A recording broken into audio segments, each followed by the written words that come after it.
지금 옮겨가는 행복주택은 사실 제가 원래 살던 곳에서 불과 1.5km밖에 떨어지지 않은 곳입니다.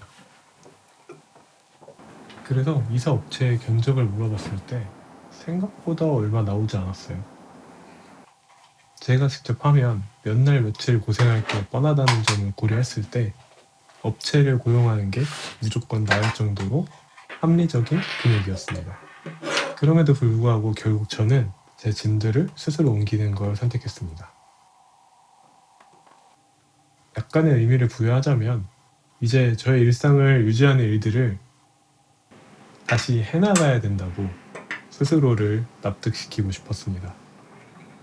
또 이제는 어느 정도 할 수 있다는 마음이 생기기도 했고요. 고작 짐 하나 옮긴다고 뭐가 달라질까? 옮기는 와중에도 그런 생각이 들긴 했는데 가장 걱정했던 수십 킬로그램의 모션 데스크까지 옮기고 나니까 뭔가 앞으로 쉬운 일은 더 쉽게, 어려운 일도 어쩐지 좀 해낼 수 있을 것 같다, 그런 생각이 들게 되었습니다.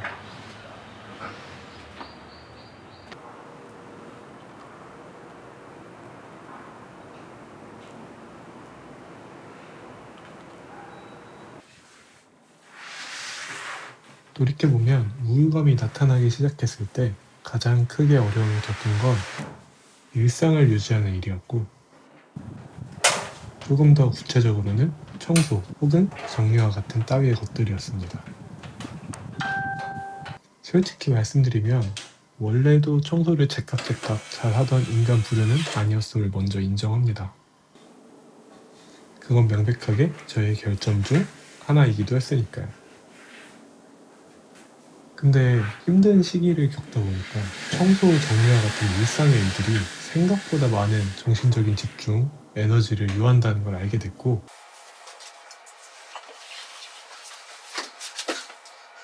그때 저는 그저 그것들을 예전보다 더 감당하기 어려웠던 상태가 아닐까 싶기는 합니다. 아무튼 최근에 와서는 정리라는 것에 대한 인식이 좀 많이 달라졌죠.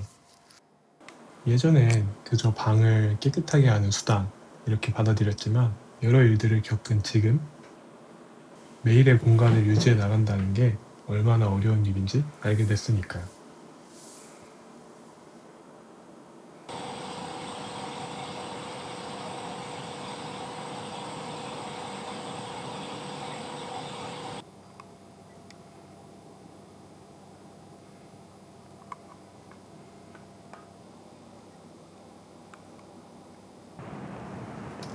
그리고 한동안 생각하고 계획하는 일이 정말 어려웠는데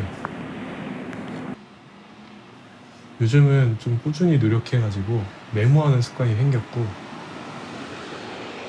무언가 계획하고 실제로 행동하는 일도 조금 많이 적응이 된 것 같아요. 무엇보다도 꼬리에 꼬리를 무는 그런 부정적인 반출을 끊어낼 수 있게 됐고, 너무 좋지도 너무 안 좋지도 않은 중간의 감정값을 일정하게 유지하는 그런 마음의 중심이 좀 생긴 것 같습니다.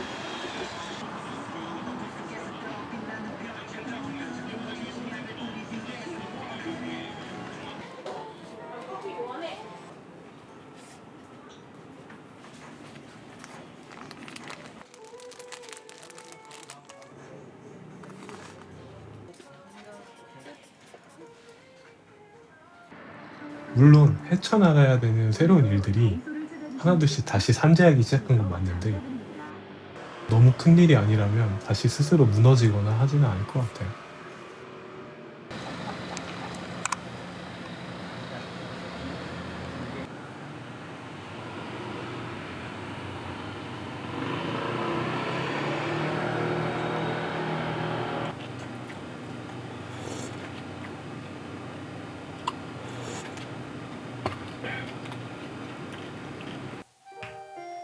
당분간은 이 새로 입주한 행복주택에서 좀 편안하게 지내면서 그동안 겪은 일들을 바탕으로 여러 가지 생각했던 주제들에 대해 좀 나눠보려고 하는데요. 이게 여러분들도 한 번쯤 생각해 보셨을 주제이기를 바라고 또 공감도 되셨으면 좋겠습니다. 그러면 좀 같이 마음이 홀가분해지지 않을까요? 아무튼 오늘은 말을 너무 많이 했으니까 이만 물러가 보겠습니다. 그럼 다음 영상에서 뵙겠습니다. 지금까지 느린 나의 일기장이었습니다. 시청해주셔서 감사합니다.